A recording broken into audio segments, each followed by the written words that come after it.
တီရီကျတော့ဆောင်ဖြတ်ကြီးစာနီ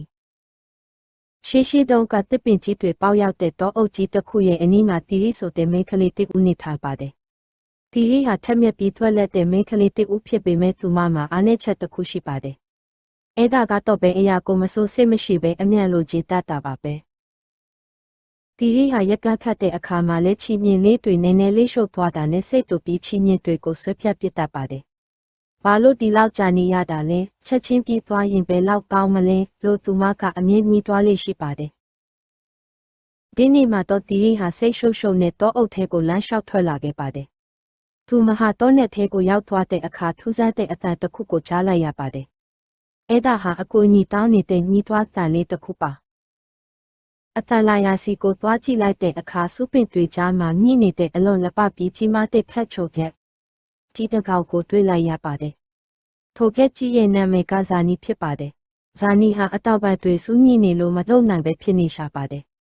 ။တီရီဟာကက်ကြီးကိုသနာသွားတဲ့အတွက်အပြင်ဆလို့မလုပ်ပဲတက်ခါမှမရှိဘူးတဲ့စိတ်ရှည်ဘူးနဲ့စုပင်တွေကိုဖြည်းဖြည်းချင်းဖိရှားပေးပါတယ်။မကြောက်ပါနဲ့ဇာနီငါဖြည်းဖြည်းချင်းကဲထုတ်ပေးပါမယ်လို့သူမကတိုးတိုးလေးပြောလိုက်ပါတယ်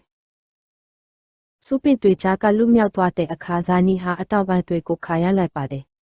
ထူးဆန်းတာကဇာနီဟာလူစကားပြောနိုင်နေတာပါပဲကျေးဇူးတင်ပါတယ်တီရီမင်းရဲ့စိတ်ရှည်မှုကြောင့်ငါရဲ့အတောက်ပါတွေမနာကျင်ပဲလွတ်မြောက်ခဲ့ရတာပါလို့ဇာနီကဆိုပါတယ်ဇာနီကတီရီကိုတော့တွင်ကထူးခြားတဲ့တစ်ခက်လေးတွေနဲ့ကျင်းတောင်းရဲ့နီးတင်ပေးမယ်လို့ကမ်းလှမ်းပါတယ်ဒါပေမဲ့ဒီကျင်းတောင်းကိုရက်ဖို့ဆိုရင်အလင်းစလို့လုပ်လို့မရဘူးနော်လို့ဇာနီကသတိပေးပါတယ်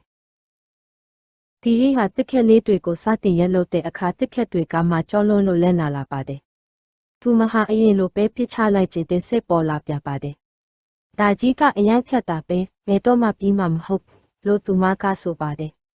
။အဲ့ဒီအချိန်မှာဇာနီကတီရီ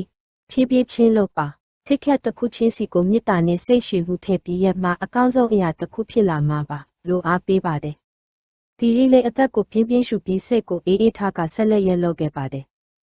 ။အခြေအတော့ကြပြီးတဲ့နောက်မှာတော့တီရီဟာကမ္ဘာပေါ်မှာအနာပဆုံးကျတောင်လေးတစ်ခုကိုဖန်တီးနိုင်ခဲ့ပါတယ်။ငါတကယ်လုံနိုင်ခဲ့ပြီ။စိတ်ရှည်လိုက်တဲ့အခါရလက်ကဒီလောက်တောင်တာပဲလားလို့တီရီကဝမ်းသာအားရပြောလိုက်ပါတော့တယ်။ထိုနေ့ကစပြီးတီရီဟာအတင်မလို့တော့ပဲစိတ်အေးလက်အေးနဲ့အရာရာကိုအောင်မြင်အောင်လှုပ်ဆောင်နိုင်တဲ့မိန်းကလေးဖြစ်လာခဲ့ပါတယ်။